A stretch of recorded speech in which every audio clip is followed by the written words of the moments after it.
Hi, welcome to Books and Bocadillos. My name is Mariandrea, and this is my first Poetry Thursday video of the summer. And I thought I'd kick off the summer feels with poems that are about summer or give me summer vibes and take me back to memories of summer. So let's get to it. The first poem I want to read is from this collection of poetry, Catalog of Unabashed Gratitude by Ross Gay. This collection is a National Book Award finalist, winner of the National Book Critics Circle Award for Poetry, and winner of the 2016 Kingsley Tufts Poetry Award. So I love Ross Gay, and I was perusing this and I came across this poem and it reminded me of childhood. So the poem is titled To the Mulberry Tree.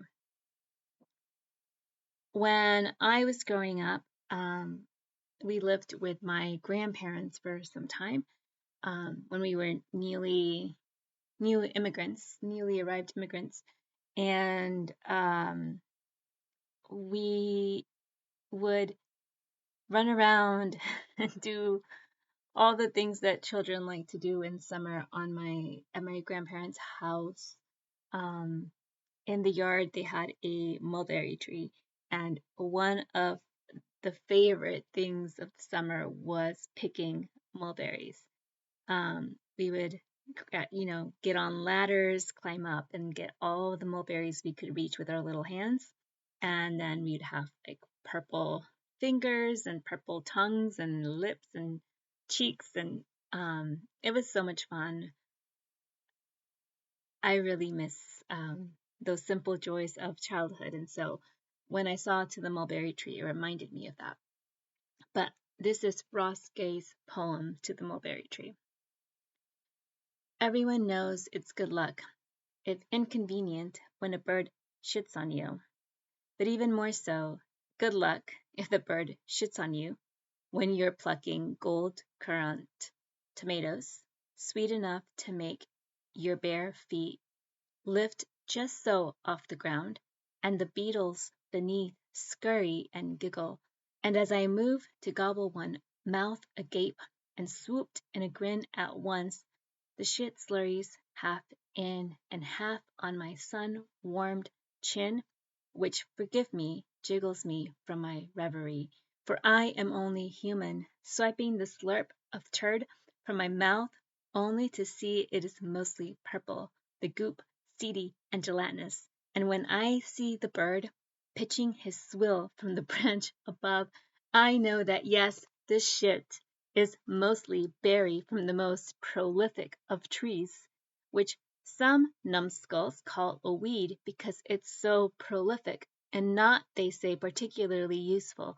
The same some call insipid the mulberry's flavor, which I think means tasteless or bland, but given I detect swirled in the shit, the sweet of the thing insipid doesn't fit the bill, but rather most likely describes the sex life of the describer.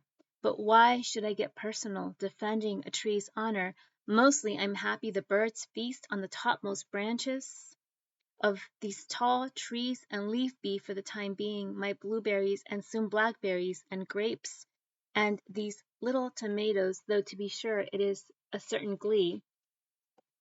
As spring gasps into summer and the lowest branches shimmer with their simple booty, which I must jump for, and sometimes high, which I will not probably always be able to do, for jumping and grabbing at once like this, a soft thing is hard. Be gentle, she said, emerging from the dugout beneath the mulberry tree, where the big kids gathered, and we mostly rode our bikes by fast, so as not to be snatched to the ground and pummeled, or worse, for they were teenagers. But I knew this early July morning they would be nowhere to be found, and the tree would be burdened with a crop begging to be loosed on my ice cream. She wiped her eyes and yawned and put on glasses, and there was in her hair a small sprig of grass, and she was barefoot, laughing and filling with me slowly my bucket, eating a few when it was full, giggling at the small burst of juice one made on her chin, and behind her, beneath the tree, there was a filthy blanket and a pack of cigarettes and tinfoil wrappers, crumpled and shimmering, and the frayed remnants of a rope, and seeing me seeing into the terrible future, she put softly one hand on my chin and the other in my hair, turning my head away from what wreckage waited in there, and back into the leaves, which too I will do to you, so that none of us will ever die terribly, but stay always like this, lips and fingers blushed purple, the faint sugar ghosting our mouths beneath the tree inside me, which is the same tree now grown inside you, the three of us snuggled in the canopy on our tippy toes, gathering fruit for good.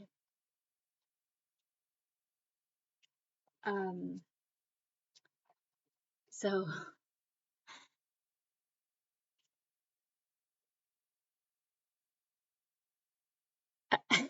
I'm thinking about the time that I got bird poop. A bird pooped on my head as it was flying over me. I think I was in my 20s, and I think I screamed when I felt the poop dropping on my head. And I called my mom and told her, and she said, "It's good luck."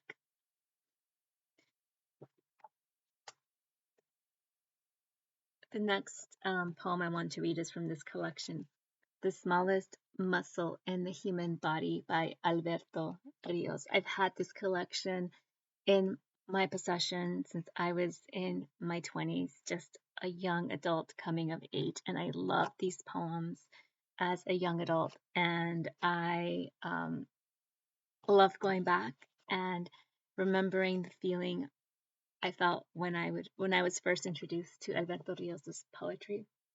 This is page 73. It says, "Under mesquite trees in the sun." Mesquite trees are the tree. I would say they're like, well, they're not the official tree. I live in a place where there's a lot of palm trees, but the palm trees aren't native. The native trees are the mesquites, and they are really a treasure of a tree. I loved climbing up the limbs of a mesquite tree as a kid, and I love the beauty of the mesquite trees and just the wonder that mesquite trees are. Mesquite trees can survive in droughts, and they can pull water from the depths of the ground and just bring humidity to the surface using their really long and extensive root system. And they are amazing, and I love them. So mesquite trees are local to where I live. They are native. They are of the land, and I want to honor them. And under mesquite trees in the sun is such a summer feel for me personally. And the poem says, "Late summer water falls from the mesquites. It is not water, but water mixed with what it brings from the leaves, water and silver, raining in a dim yellow light made thick from old blossoms in the last of the afternoon, the heat being pushed to the ground, wrestled onto its animal back, but coming up from the raindrops, through the raindrops, not as splash, but as steam."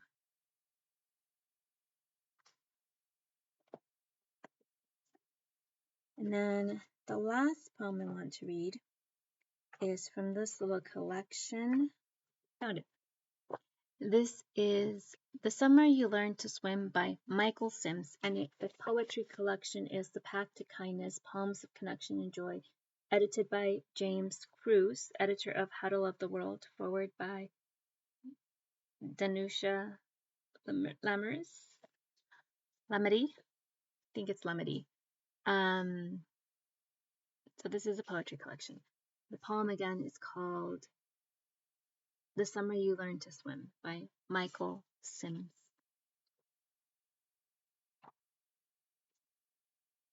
And I picked this poem because another memory of summer is the local municipal pool in my hometown would have this summer Parks and Rec classes, and one of the Parks and Rec classes was Learn to Swim, and it's called Learn to Swim with Gus and Goldie. And Gus and Goldie were the mascots, they were the two fish. And one summer, my mom was working, my grandparents took care of us for the summer, and they took us to Gus and Goldie Learn to Swim summer program. And I kind of learned to swim a little bit. I didn't make it to the diving board, and I was a nervous swimmer. Um, I learned just how to stay afloat, basically. I didn't really learn the confidence. I just learned the basics. Anyway, so years later, I would be the teenager in the bunch, and my cousin had his kids, and they would come over in the summer, and we would all get together at a pool. And as the kids, my cousin's kids, grew up, they would then credit me with teaching them how to swim. We would play in the pool, and I would teach them what I learned, the basics that I learned at the swim program. And I think now, like, they're all probably really great swimmers, but I think the funny thing is that they credit me with being the one who taught them how to swim. And I don't consider myself a swim instructor at all, but I guess maybe I'm a good teacher. The Summer You Learned to Swim by Michael Sims for Leah. The summer you learned to swim was the summer I learned to be at peace with myself. In May, you were afraid to put your face in the water, but by August, I was standing in the pool once more when you dove in, then retreated to the wall, saying, "You forgot to say sugar." So I said, "Come on, sugar, you can do it." And you pushed off and swam to me and held on laughing, your hair stuck to your cheeks. You hiccuped with joy and swam off again. And I dove in too, trying new things. I tried not giving advice. I tried waking early to pray. I tried not rising in anger. Watching you, I grew stronger. Your courage washed away my fear. All day I worked hard thinking of you. In the evening I walked the long hill home. You were at the top, waving your small arms, pittering down the slope to me, and I lifted you high, so high to the moon. That summer all the world was soul and water, light glancing off peaks. You learned the turtle, the cannonball, the froggy, and the flutter, and I learned to stand and wait for you to swim to me. And that is all I have for this Poetry Thursday. Happy summer. Hasta la próxima.